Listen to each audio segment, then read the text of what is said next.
Արձես արգելի գործընկերներ, սիրելի քաղաքացիներ, մինչև գործընկերների հարցերին անցնելը, պարտադիր պիտի արձանագրեմ, որ երեք ուշ գիշերը դատարան ապօրինաբար քաղաքական ճնշումների համատեքստում երկուական ամիս կալանքի դատապարտեց բացարձակ անհիմն անտիֆեյք լրատվական ծառայության իմ նեմնի հաղորդման համահեղինակներ Նարեկ Սամսոնյանին, Վազգեն Սաղաթելյանին, իրանք արդեն իսկ գտնվում են քրեակատարողական հիմնարկում, դե գիտեք Փաշինյանական արդարադատությունը այլախոհների եւ այլակարծության հանդեպ շատ արագ է, ինչը չես կարող ասել հանցագործների հանդեպ։ Նաեւ պարոն Դավիթ Ֆիդանյանը, ով անտիֆեյք լրատվական ծառայության աշխատակից է 3 ձերբակալվել է, իսկ այսօր առավոտվան ձերբակալվել է նույն լրատվականի անտիֆեյքի աշխատակից Իշխան Խոսրովյանը։ Ուստի այս իրադարձությունները մենք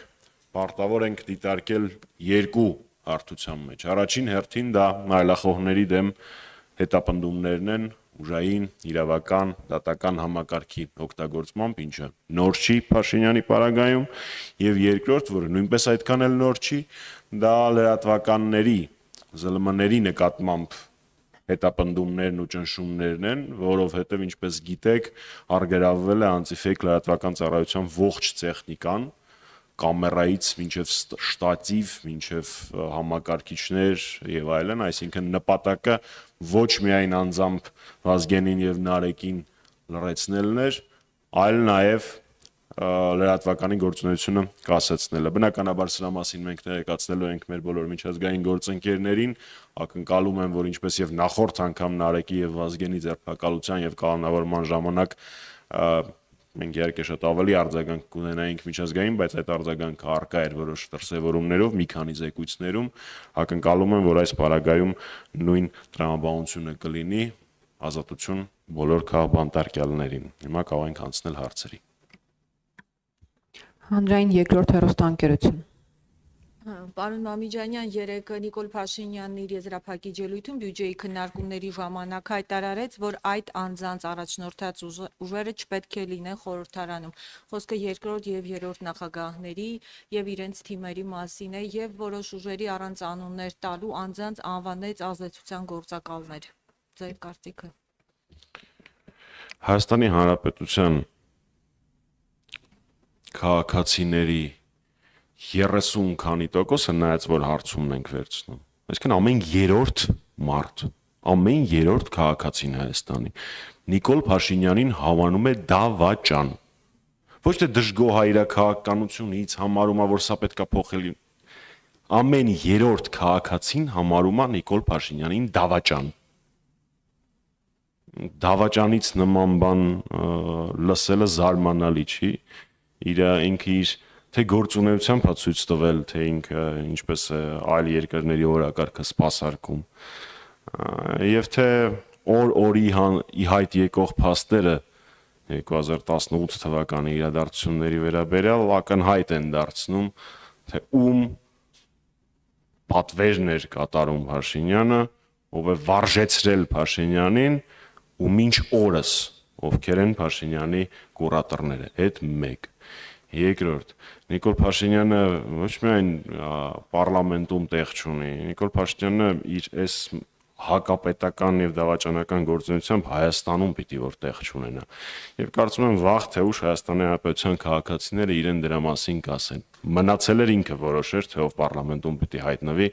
իսկ ով ոչ։ Ավելի կոպիտ չեմ ուզում ասել, որովհետեւ չեմ ուզում ախտոտել եթերը այսօրվա։ Սիվիկեյը։ Հարցնեմ, պարոն Մամիջանյան, թույլ տվեք հարցնել հայհոյանքը արդյոք համարում եք այլախոհություն։ Երկրորդ հարցը,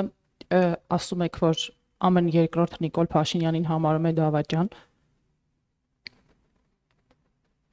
Ամեն երրորդ, սաստկացրեցի փաստորեն վիճակագրությունը, թույլ տվեք հարցնել որևէ սոցհարցման կամ այլ հասարակական կարծիքի ստուգման տվյալներ ունեք, թե մասնավորապես ամեն երրորդը, չորրորդը կամ 10-րդը ինչ է համարում պարոն Սերժ Սարգսյանին, եւ երրորդ հարցը ձեր թույլտվությամբ Պարոն Սարգսյանը ոդքասթի ժամանակ անդրադառնալով մասնավորապես 2019 թվականի հունիսին առաջարկված փաստաթղթին ասաց, որ այն մոտ 8-9 ամիս առաջ տեսել է, խնդրում եմ ասել, եթե տեսել է պարոն Սարգսյանը, արդյոք դուք եք տեսել եւ եթե տեսել եք, ինչու եք հապաղում այն հրապարակել։ Շնորհակալություն։ Առաջին Հայաստանի Հանրապետության քաղաքական դաշտ հայհոյանքը, զազրախոսությունը, սուտը, պլինտուսի մակարդակից ցածր քննարկումները բերել է քաղաքական դաշտ Նիկոլ Վովայի Փաշինյան։ Ես հայհոյանքին քաղաքական դաշտում վերաբերվում եմ բացասական, որովհետև ես մեծացել եմ մի միջավայրում, որտեղ հայհոյանքի համար ընդունված էր պատասխան տալ։ Եվ առհասարակ ցանկացած խոսքի համար ընդունված էր պատասխան տալ։ Ինչը Փաշինյանի մասին մեղմ ասած չես ասի։ Նաև ես հայտարարակ բացասական եմ վերաբերվում այն մարդկանց, ովքեր մասնավորապես Ալեն Սիմոնյանին, ովքեր փոխանակ հաղորդում տան իր իսկ վիրավորանքին պատասխանած տղերքին, որովհետև առաջին վիրավորանքը հրապարակային հնչեցրել է Ալեն Սիմոնյանը։ Եկեք մի հատ բոլորս միասին հասկանանք, այդ ինչքանով է դրամաբանական ինքդ վիրավորանք հնչեցնես քո Facebook-յան էջում, զբաղեցնելով ազգային ժողովի նախագահի պաշտոնը։ Ստանաս դրան պատասխան, որովհետև գնաս հաղորդում ներկայացնես։ Ես դա որևէ տիրույթում չեմ կարողանում ընկալել, ոչ իրավական, ոչ բարոյական։ Ես նաև չեմ կարող հասկանալ, եթե պարոն Սիմոնյանը այդքան սիրում է հետամուտ լինել նմանօրինակ գործընթացներին, ինչի Արտուր Հովհաննիսյանի դեմ հաղորդում չի ներկայացրել։ Լավ, հասկացանք վրան չի կարողանում։ Թող գնա հաղորդում ներկայացնի։ Երբ ինքը խոստանում էր Հայաստանի Հանրապետության քաղաքացու ականջներ կտրել, վիզ կտրել եւ այլն եւ այլն։ Ընդ որում դեպքեր կան, որ նույն բառացի նույն արտահայտություն արած քաղաքացին հիմա քրեական գործով անցնում է, եթե չեմ սխալվում, դատական փուլում է արդեն։ Բայց Արտուր Հովհաննիսյանի դեմ գործի հարուցումը մերժվել է։ Այդ դա է իմ վերաբերմունքը։ Նաև այսպես ամփոփելով, հա, Հայաստանում հայտնի է, Հայաստանի հասարակական դաշտում հայտնի է զազրախոսությամբ եւ հայհոյանքով Վարդան Ղուկասյանը դոգմա կանոնով։ Բայց ինչպես ես նշեցի, առաջինը Փաշինյանն է Հայաստանի քաղաքական դաշտ դա բերել ու ոնց որ թե Փաշինյանը դառնում է dog 1.0 էլի 0-ական վերսիան այդ ամեն ինչի։ Այդ առաջին հարցը։ Երկրորդ, ես շատ հարցումների եմ դիրապետում, թե հրապարակված, թե չհրապարակված։ Ես գիտեմ, որ Հայաստանի Հանրապետության քաղաքացիներից յուրաքանչյուրը անկախ իր վերաբերմունքից նախագահ Սարգսյանի նկատմամբ այդ թվականներին ապրել է ապահով երկրում։ Այդ թվականներին կարողանում էր ազատորեն գնալ Արցախ, Ղազանչեցոցում մոմ վառել։ Այդ թվականներին մեր հիմնական հասարակահաղաքական ամենալայնամասշտաբ ցույցերը էլեկտրաէներգիայի գնի հետ թանկացման հետ կապված էին, Մաշտոցի պուրակի հետ էին կապված։ Երանի ենք, չէ՞, ոնց որ տալի են ժամանակներին, երբ որ մեր երկրի հասարակական խնդիրները դրանք էին։ Այնպես որ դա է իմ ընկալմամբ Հայաստանի Հանրապետության քաղաքացու վերաբերմունքը նախագահ Սարգսյանին։ Եվ վերջին կետը թվերով լինի, հա, երևի։ Նախագահ Սարգսյանը ուղիղ մեկ շաբաթ առաջ այսօրը 7 ժամանոց ոդկասթի է մասնակցել։ Այդ ոդկասթը այսօր առավոտյան ուներ 250,000 view։ 7 ժամանոց ոդկաստ։ Եվ մի շաբաթ Հայաստանի ամբողջ հասարակական դաշտը օրակարգը թելադրվում էր նախագահ Սարգսյանի ոդկասթին հնչեցրած մուտքերով։ Եվ եւս մեկ կարևոր ձեռքբերում, վերջապես կարողացանք կորզել Փաշինյանին, ստիպել, որպեսզի ինքը խոստանա, որ մինչև տարվա վերջ ինքը կհրապարակի բանակցային փաստաթղթերը։ Դա իհարկե հաշվի առնելով Փաշինյանի խոսքի արժեքը, տենց առանձնապես իրավիճակը չի փոխվում, բայց ամեն դեպքում գոնե խոստում կարողացել ենք կորզել։ Ես նաև 19 թվականի բանակցային փաթեթի վերաբերյալ հարցին կանդրադառնամ նաև այս տեսանկյունից, թե նամակի մասին, որի մասին խոսում է Փաշինյանը։ Ոչ 19 թվականի փաթեթը ես չեմ տեսել։ Մոտավոր բովանդակությունը, մոտավոր հիմնական շեշտադրումները գիտեմ։ Գիտեմ, որ դա մի փաստաթուղթ էր, որի վրա աշխատելով, որը որպես բանակցային հիմք վերցնելով, հնարավոր էր Հայաստանի համար ստանալ այն, ինչը մենք ցանկանում էինք։ Ինչ վերաբերվում է նամակին, ես շատ անհամբեր եմ սպասում, թե երբ Փաշինյանը եւ այդ նամակը եւ բոլոր բանակցային փաթեթները հրապարակելու, չեմ պատասխանելու, մոտավորապես կռահում եմ, պատկերացնում եմ, թե որ նամակի մասին է գնում խոսքը։ Կարող եմ պնդել, որ նախագահ Սարգսյանը երբևէ իր կյանքում չի ստորագրել որևէ նամակ, որևէ փաստաթուղթ, որի համար Հայաստանի Հանրապետության որևէ մի քաղաքացի, առավել եւս իր թիմակիցներից որևէ մեկը ստիպված լինի ամաչել։ Երբ որ նամակը հրապարակվի եւ բանակցային փաթեթը հրապարակվի, այն ժամանակ դուք իմ ասածներում կհամոզվեք։ Բայց ավարտելով 19 թվականի փաթեթը մի քանի կետով այական։ Առաջինը, որովհետեւ Փաշինյանը խափում էր հայ ժողովրդին։ Ասում էր փաթեթ չկա, բանակցային թուղթ չկա։ Մի տարի հետո պարզվեց, ընդ որում էլի ոչ Հայաստանից, համանախագահ երկրներից մեկն է դա հանրայնացրեց, որ արկա է բանակցային փաստաթուղթ համարյա մի տարի է։ Եվ կա եւս մեկ կարևոր կետ։ Ինչի է ինքը մերժել այդ փաթեթը։ Մենք չենք մտնում դաշտը, թե Ադրբեջանը ընդունելու էր, չէր ընդունելու, ընդունել էր, չէր ընդունել։ Շատ էական է, որ դա երևի կարևորագույն կետերից մեկն էր բանակցային գործընթացի եւ ձախողումներից մեկի Փաշինյանի, որ ինքը հայկական կողմը դարձրեց ապակառուցողական, մինչեւ այդ նախապայման դրեց համանախագահների առաջ։ Հետո արեց հայտարարություններ, որոնք բանակցային գործընթացը խիստ վատ ուղով էին տանում։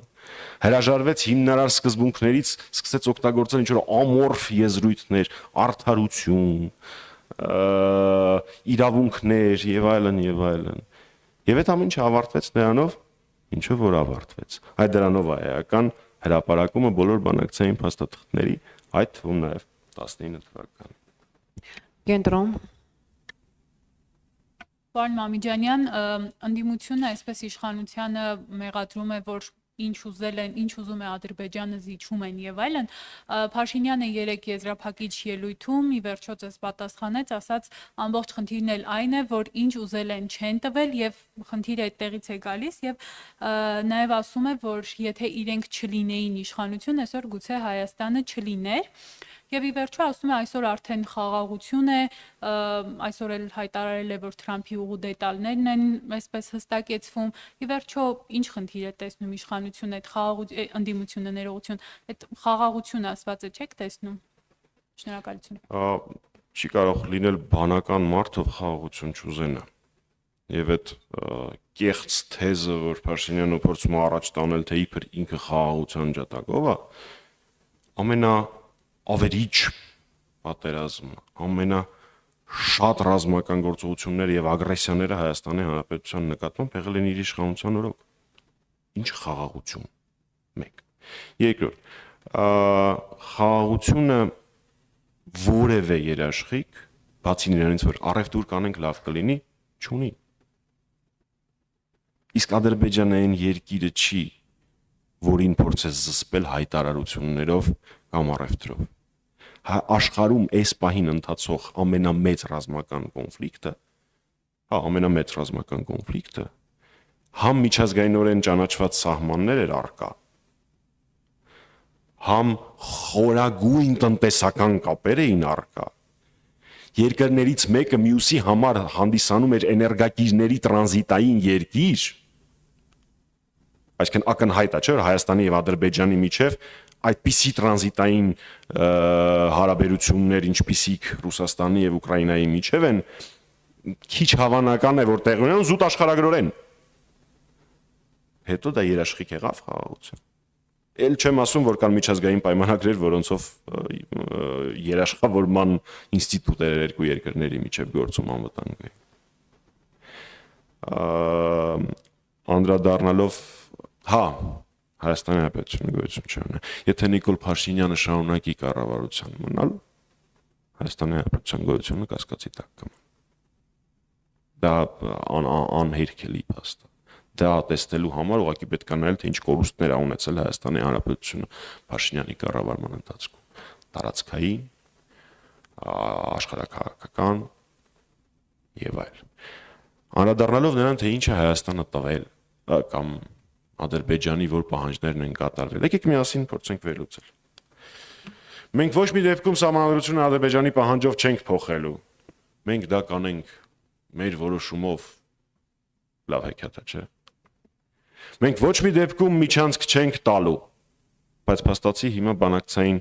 վերջին փաստաթուղթը, որը նախաստորագրվել է, ամբողջ աշխարհը ներկայացնում է միջազգային տրամաբանության մեջ, ամբողջ։ Հասկանում եք, ստորագրումից մի քանի վայրկյան հետո նախագահ Թրամփը օգտագործում է միջանցք բառը։ Հեքիաթները, որ դա անգլերեն բառ է եւ այլն, խնդրում եմ, էլի անգլերենը այնքան հոմանիշներ ունի, որ կարելի է այդտեղ օգտագործել։ Բոլոր փորձագետները, ամերիկյան, եվրոպական, ռուսական, հայկական, բոլորը ասում են միջազգային տրամաբանությունը։ Բացի Փաշինյանից։ Ոչ մի բան չի հիշացնում։ Այդ մարդը կամ միջազգային փաստաթղթեր կարդալ չգիտի, կամ էլ ստում է բոլորիս։ Ես հակված եմ երկրորդ տարբերակին։ Ամենածիծաղալու դրվագը ստորագրման պահից են պահներ, երբ Փաշինյանը ասենց ծիգրակում էր նայեր տեսներ էտա փաստաթղթի մեջ գրած թե չէ։ Ինչ վերաբերվում է, ես կարող եմ այսպես շատ շարունակել, գիտեմ որ ժամանակը ավարտվում է, նույնը վերաբերվում է Լեռնային Ղարաբաղի հայկական լինել չլինելու։ Նույնը վերաբերվում է այն կետերին, որոնք իմ գործընկերները ընդդիմադիր 1.5 տարի առաջ ծանոթացան փաստաթղթի սկզբնական տեքստին, որոնք այն ժամանակ կարևոր կետեր էին Հայաստանի համար, առաջնահերթություններ էին, բայց հանվեցին Ադրբեջանի պահանջով։ Ու այսպես շարունակ։ Եվ ամենակարևորներից մեկը Յակոմինսկի խմբի լուծարումը։ Քանի կար պիտի ստորագրման ժամանակ լուծարվեր, բայց լուծարվեց նախաստորագրման ժամանակ։ Ու այսպես ես կարող եմ եւս մի 10 րոպե շարունակել, բայց ժամանակը ավարտվում է, այնպես որ ակնհայտ է, որ Փաշինյանը կատարել է Ադրբեջանի բոլոր պահանջները, հեքիաթները, որ պատերազմ չեր լինի, եթե չկատարեինք եւ այլն, փաստացի բոլոր պահանջները կատարված են։ Շնորհակալություն, ժամանակ ավարտվել։